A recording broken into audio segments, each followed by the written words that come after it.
而家就流行港車北上，大家都去大灣區揾啲好玩嘅地方。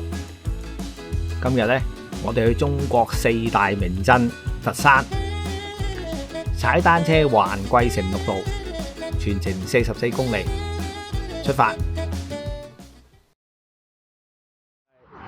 度係千燈湖地鐵站，咁可以喺香港上嚟最快呢，如果踩接車呢，喺廣州南站轉地鐵，呢度幾個字就到呢度噶啦。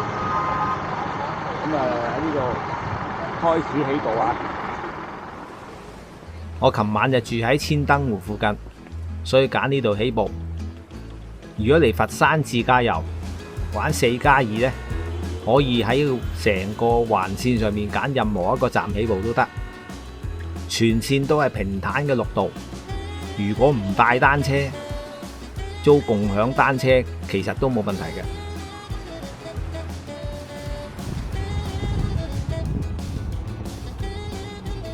千燈湖公園係佛山最靚嘅中央公園，係佛山新城市地標。喺呢度踩單車輕鬆寫意。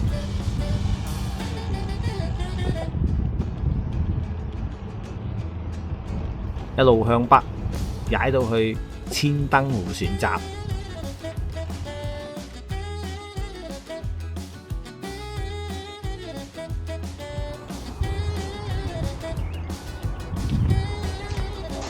要啊！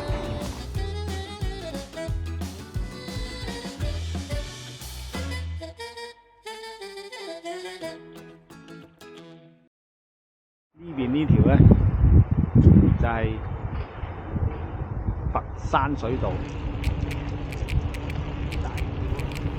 沿住佛山水道對岸就係大力鎮。嗱，前面呢條呢係力桂大橋，呢一邊就係車城濱江公園。沿住河邊一路向前行，入到老城區，會經過慶雲水站。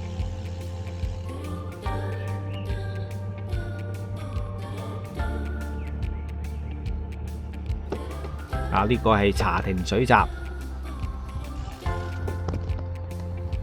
綠道有時會兜入條村，同馬路合併，但係唔使驚，只係跟住條河一路行呢，絕對唔會行錯嘅。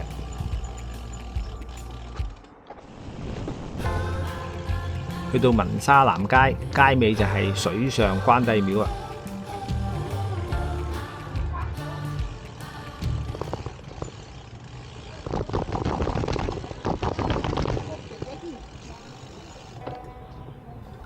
呢個叫做分流古道，係明清時期佛山最重要嘅書樓。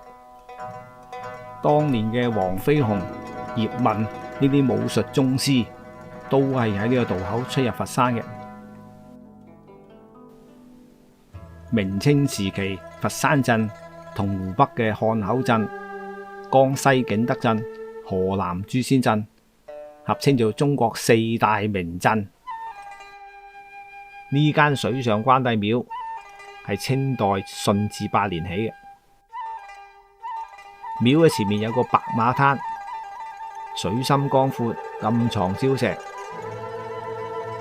夏天汛期水流湍急，威脅過往船隻安全，所以關帝廟不單止保佑商家，仲有鎮水嘅作用。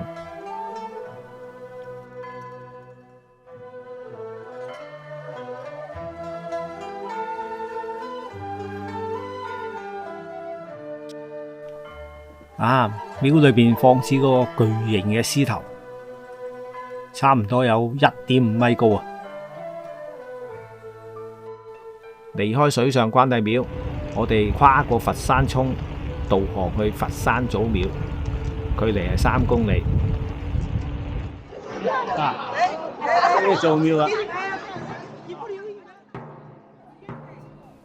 北宋嘅中原人為咗逃避金兵，向南遷到廣東珠三角，成為廣府人，同時亦都帶嚟咗供奉道教真武燃天上帝嘅祖廟。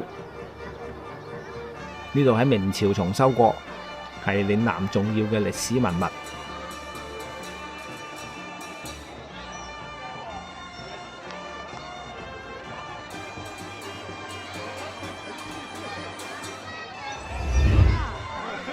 佛山係南派武術嘅主要發源地，被譽為武術之城。呢度出咗黃飛鴻、葉問呢啲武術大師。呢度每日有3場免費嘅醒獅表演。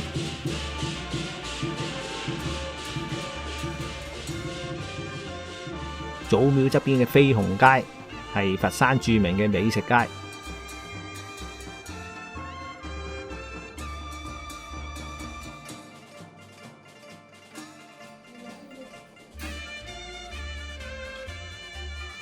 嚟到呢度一定要試下順德陳村粉、倫教白糖糕、廣州牛雜、大良雙皮奶。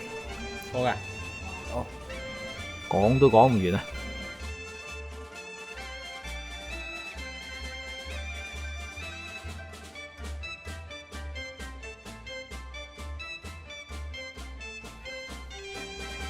祖廟後邊係嶺南新天地，係保存得最完整一個歷史文化街區。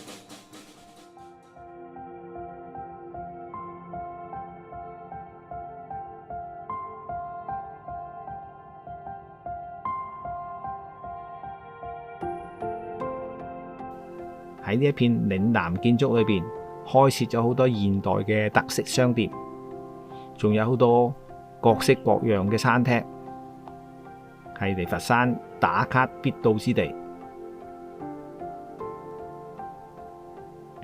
好，喺呢度稍作休息，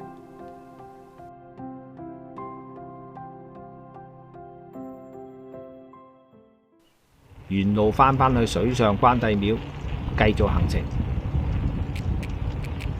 沿住綠道一路踩過鯉魚沙村、東星村、格沙村，一路都係呢啲古村民居，可以想象喺100幾年前嘅佛山，呢度係河道縱橫嘅水鄉景象。一路踩到長堤西路，呢條綠道就係喺河堤上面，比市區地面仲要高出6-7米。經過怡海公園之後呢，係長堤東路。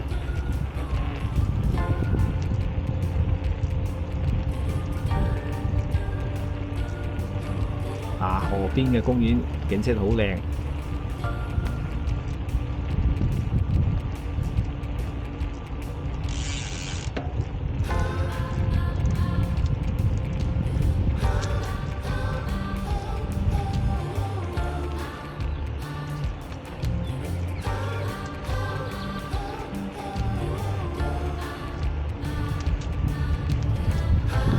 呢一段綠道係佛山涌同平洲水道嘅匯流處，我呢邊係平洲，對岸呢係順德陳村。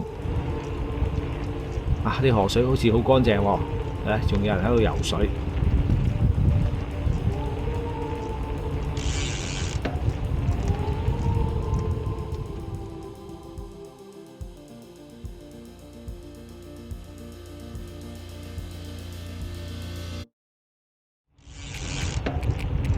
沿住河岸繼續踩，經過上海水閘，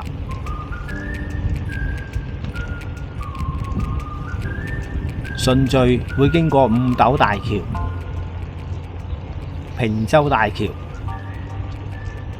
去到廣佛河邊，對岸呢就係廣州啊。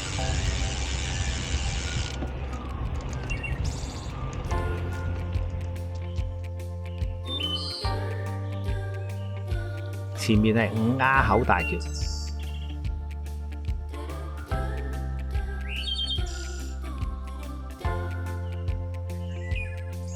呢度係五丫口水閘公園。自從2009年廣佛同城計劃開始之後呢，對岸嘅廣州同佛山而家已經連成一片，地鐵公路全部係無縫連接，使到佛山經濟大大發展。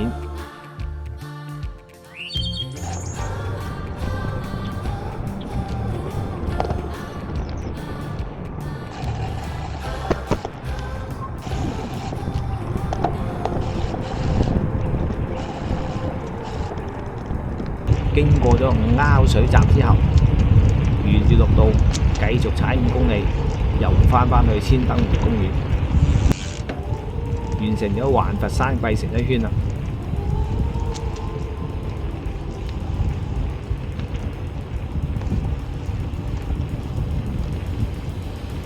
時近黃昏，燈湖西街嘅美食街陸續開始營業。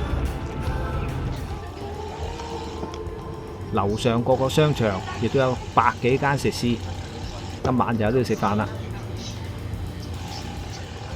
全程唔計祖廟同埋嶺南新天地嗰段呢，距離就44公里，玩半日就啱啱好。